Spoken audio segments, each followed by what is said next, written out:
바벨탑 이야기. 모든 종족의 언어가 하나뿐이던 시대, 대홍수 이후 인류는 힘을 모아 하늘에 닿는 바벨성을 쌓네. 바벨탑 건설과 언어의 혼잡, 11장 1절에서 9절. 온 땅을 뒤덮은 대홍수가 있은 지도 한참 지났다. 노아 이후로 셈, 아르박삿, 셀라를 거쳐 벨렉 시대까지 이르렀다. 100여 년의 세월이 흐른 것이다. 대홍수를 겪은 인간들은 잠시 자성하는 듯 했지만 얼마 못 가서 다시금 악한 본성을 드러냈다. 벨렉의 시대에 사람들은 사방으로 흩어져 땅을 개척해 나가라는 하나님의 명령을 거부했다. 오히려 함께 뭉쳐 조직적으로 하나님을 거슬러 대적했다. 가인의 본성이 알게 모르게 영향을 미치고 있는 것이다. 대홍수 이후 사람들은 아라랏 지역에서 동쪽으로 차츰 이주하다가 유프라테스 강과 티그리스 강 사이에 광활하게 펼쳐진 비옥한 시날 평야에 터전을 잡았다. 시날 평지는 바벨론 지역을 가리킨다. 자, 여러분, 내 말을 들어보시오. 무리 중 누군가가 백성을 선동했다. 우리 조상들은 졸지에 큰 홍수에 휩쓸려 맥없이 다 죽고 말았소. 앞으로 또 그런 일이 일어나지 말라는 법이 어디 있겠소. 그러니 이제는 다 같이 힘을 모아 그런 일에 대비하도록 합시다. 다시 똑같은 일을 겪을 수는 없지 않소. 그의 목소리는 자신감과 교만으로 가득 차 있었다. 그러다가 하나님의 심판을 받게 되면 어쩔 거요? 누군가가 걱정스레 대꾸했다. 하나님의 심판? 웃기는 소리 하지 말아요. 우리는 다시는 물에 쓸려 나가는 일이 없도록 높은 탑을 쌓을 거요. 하늘까지 닿도록 높이 높이 탑을 쌓을 거요. 아무리 큰 물난리가 나도 끄떡없도록 튼튼한 탑을 하늘 꼭대기까지 닿을 만큼 높이 높이 쌓을 거란 말이요. 사람들은 모두 박수를 치고 함성을 질러대며 좋아했다.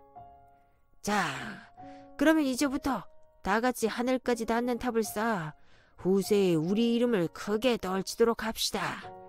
다시는 난리에 휩쓸려서 온 땅에 흩어지는 일이 없도록 우리끼리 힘을 모읍시다. 그들은 시날 평지에 크고 견고한 성읍을 건설하고는 그곳에 아주 높은 탑을 쌓아 올리기 시작했다. 그들은 다시는 홍수 심판을 내리지 않겠다는 하나님의 무지개 언약을 전혀 믿지 않았다. 그래서 다시는 대홍수로 망하는 꼴을 당하지 않겠다고 다짐했다. 하나님께서 온 땅에 흩어져 충만하고 생육하며 번성하라고 하셨는데도 그들은 다 함께 모여 성읍을 건설한 뒤 그곳에 안주하려고 했다. 하나님의 보호하심보다 자력으로 자신들을 지켜내고자 하는 마음이 더 강했던 것이다. 그들은 하나님의 개입이 없는 자신들만의 세상을 만들고 싶었다. 스스로 하나님같이 되려고 한 아담의 죄성이 쓴 뿌리처럼 이어져 오고 있었다. 그들은 돌 대신 벽돌을 사용하고 진흙 대신 역청을 사용하여 탑을 견고하게 차곡차곡 쌓아 올렸다. 하루하루 높아져가는 탑을 바라보며 그들의 자존심도 그만큼 더 높이 올라갔다. 수많은 무리가 달려들어 날마다 온종일 탑을 쌓아 올렸다. 어느새 탑은 하늘 높이 우뚝 솟아오르기 시작했다. 그들은 하루가 다르게 솟아오르는 거대한 탑을 보고 탄성을 질렀다. 오, 좋구나. 그래, 더 높이, 좀 더 높이. 신바람이 나서 계속 탑을 쌓아 올렸다. 탑이 높을수록 어떠한 대홍수에서도 살아남을 수 있다는 자신감이 생겼다. 그들의 교만은 그들이 쌓아 올라가는 높은 탑처럼 하늘 높은 줄 모르고 올라가고 있었다. 죽음을 보지 않고 구름 너머 어딘가에 있을 천국으로 이동하고 싶었다. 계속 탑을 쌓다 보면 천국에 이르지 않을까. 죽음을 통과하여 스스로 천국에 이르는 구원의 길. 이것이 인본주의가 구체적으로 모습을 드러내는 출발점이다. 하루는 하나님이 땅 위로 내려오셔서 사람들이 건설한 성읍과 높이 쌓아 올린 탑을 바라보셨다. 하나님께서는 한눈에 사람들의 짓거리를 알아보았다. 그들은 하나님을 대적하는 일에 연합을 이루어 도저히 이길 수 없는 싸움에 쓸데없는 힘을 낭비하고 있었다.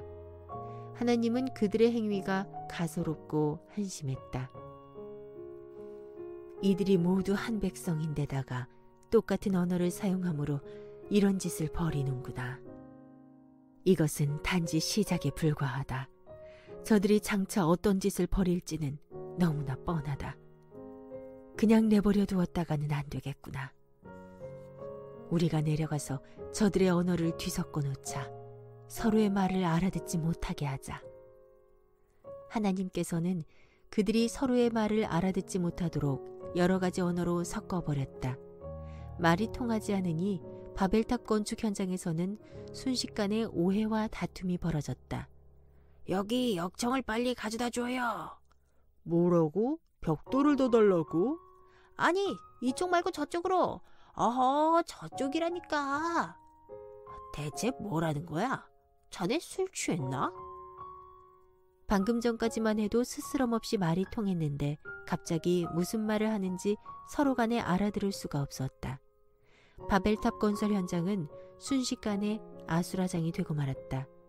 말귀를 못 알아듣는 무식한 놈이라고 고래고래 고함치고 멱살을 잡고 삿대질하는 일이 계속 벌어졌다. 에이, 그만둡시다. 흥, 누가 할 소리? 그들은 탑사턴 일을 중단할 수밖에 없었다. 당시 사람들이 사용하던 공통 언어는 원시 세모로 추정된다. 하지만 하나님께서 사람들의 언어를 혼잡하게 만들자 말이 통하는 사람들끼리 따로 무리를 지어 온 땅 사방으로 뿔뿔이 흩어질 수밖에 없었다.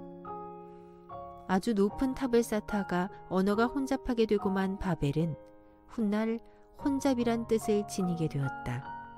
사람이 사람의 영광을 높이려고 하는 일은 아무리 다수가 연합해서 하더라도 결국은 무너질 수밖에 없다. 셈에서 아브라함까지의 족보 11장 10절에서 32절. 성경 역사는 인류의 역사이기 이전에 하나님의 구원의 역사다. 하나님이 인류를 죄에서 구원하기 위한 구속사다. 그 중심에 메시아가 있다. 따라서 성경의 족보는 항상 메시아 혈통에 초점을 맞춘다. 셈에서 아브라함까지의 족보는 그래서 아주 중요하다. 후일 이 족보의 혈통을 통해 메시아 예수가 이 땅에 탄생하기 때문이다. 대홍수가 끝난 지 2년, 노아의 계보는 이러하다.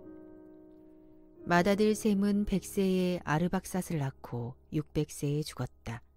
아르박삿은 35세에 셀라를 낳고 438세에 죽었다. 셀라는 30세에 에벨을 낳고 433세에 죽었다. 에벨은 34세에 벨렉을 낳고 464세에 죽었다. 벨렉은 30세에 르우를 낳고 239세에 죽었다. 르우는 32세에 스룩을 낳고 239세에 죽었다. 스룩은 30세에 나홀을 낳고 230세에 죽었다. 나홀은 29세에 데라를 낳고 148세에 죽었다. 데라는 70세에 아브람과 나홀과 하란을 낳고 205세에 죽었다. 이 족보에서 눈에 띄는 점이 있다. 고대 조상들의 수명이 많이 줄었다는 사실이다. 셈 이전에 살았던 9조상의 수명은 이러했다. 아담 930세, 셋 912세, 에노스 905세, 게난 910세, 마할랄렐 895세, 야렛 962세, 야렛의 아들 에녹은 365세 때에 살아서 승천했다. 에녹의 아들 무드셀라 969세, 라멕 777세, 노아 950세. 도중에 승천한 에녹을 제외하고 이들의 평균 수명은 912세가 조금 넘는다. 노아 이후 9조상의 수명은 이러하다. 셈 600세, 아르박사 438세, 셀라 433세, 에벨 464세, 벨렉 239세, 르우 239세, 스룩 230세, 나홀 148세, 데라 205세. 이들의 평균 수명은 333세가 못 된다. 거의 3분의 1로 줄어든 것이다. 아담부터 노아 때와는 달리 셈부터 데라까지의 시대에는 인구가 많이 불어났다. 사람들이 많은 데다 그들 사이에 죄악이 더욱 횡행했기 때문에 그런 결과로 이어진 것이다. 죄는 수명의 단축을 초래한다. 죄는 결국 자기 스스로를 해치는 마음이고 행위이다. 죄의 삭은 죽음인 것이다. 오늘날엔 기껏 100세 시대를 노래 부르고 있지만 그래도 당시에는 현 시대보다 3배 이상 긴 수명을 누린 것을 알 수 있다. 이제 데라 가족을 자세히 살펴보자. 데라의 아들 아브람이 후일 선민 이스라엘의 조상이 된 아브라함이기 때문이다. 아브람은 아브라함으로 개명되기 이전의 이름이다. 데라는 오늘날 바빌로니아인 갈대아 땅 우르라는 도시에서 아브람과 나홀과 하란을 낳았다. 거기서 막내 아들 하란은 이른 나이에 아버지 데라보다 먼저 세상을 떠났다. 죽기 전에 하란은 아들 롯과 두 딸 밀가와 이스가를 낳았다. 갈대아 우르에서 아브람과 나홀은 각각 아내를 맞았다. 아브람의 아내는 사레이고 나홀의 아내는 죽은 동생 하란의 딸인 밀가다. 아브람의 아내 사레는 혼인한 지 한참 되었지만 자식을 낳지 못했다. 데라는 70세에 아브람을 낳았는데 이후 성경에 제시된 여러 연도를 참고하여 역산하면 아브람의 출생 연도는 주전 2166년쯤이다. 아버지 데라는 아들의 이름을 아브람으로 지었다. 존귀한 아버지라는 뜻이다. 어느 날 아브람이 하나님의 부르심을 받았다. 그는 하나님의 소명에 순종하여 고향 갈대아 우르 땅을 떠나기로 결심하고 부친 데라를 설득했다. 데라는 장남 아브람의 뜻에 따르기로 했다. 데라는 아브람과 며느리 사레, 죽은 막내 하란의 아들인 손자 롯을 데리고 갈대아 우르를 떠나 가나안으로 향했다. 가나안은 갈대아 우르에서 까마득히 멀리 떨어진 미지의 땅이다. 데라는 가나안으로 향하는 도중에 몸이 따라주지 않아서 일단은 하란의 짐을 풀었다. 하란은 가나안으로 가는 길목으로 메소포타미아 북부 지역의 문명 도시이다. 소아시아와 바벨론을 잇는 주요 대상로의 위치에 있어 두로와의 무역을 통해 상업의 중심지로 성장했고, 소아시아와 바벨론을 잇는 주요 대상로의 위치에 있어 두로와의 무역을 통해 상업의 중심지로 성장했고, 아수르 제국이 바벨론에게 멸망할 때까지 아수르의 도시였다. 데라 가족은 그곳에서 한동안 머물렀다. 둘째 아들 나홀 부부는 뒤늦게 갈대아 우르를 떠나 합류했다. 지금까지의 창세기 이야기는 인류 역사의 태아기에 해당한다. 만물이 어떻게 태동되었는가? 인간이 어떻게 출현했는가? 하나님의 형상으로 지음받은 인간이 어떻게 죄인의 신분이 되었으며 하나님은 그런 사람들을 어떻게 대하셨는가? 교향악으로 말하면 일종의 서곡, 전주곡에 해당한다.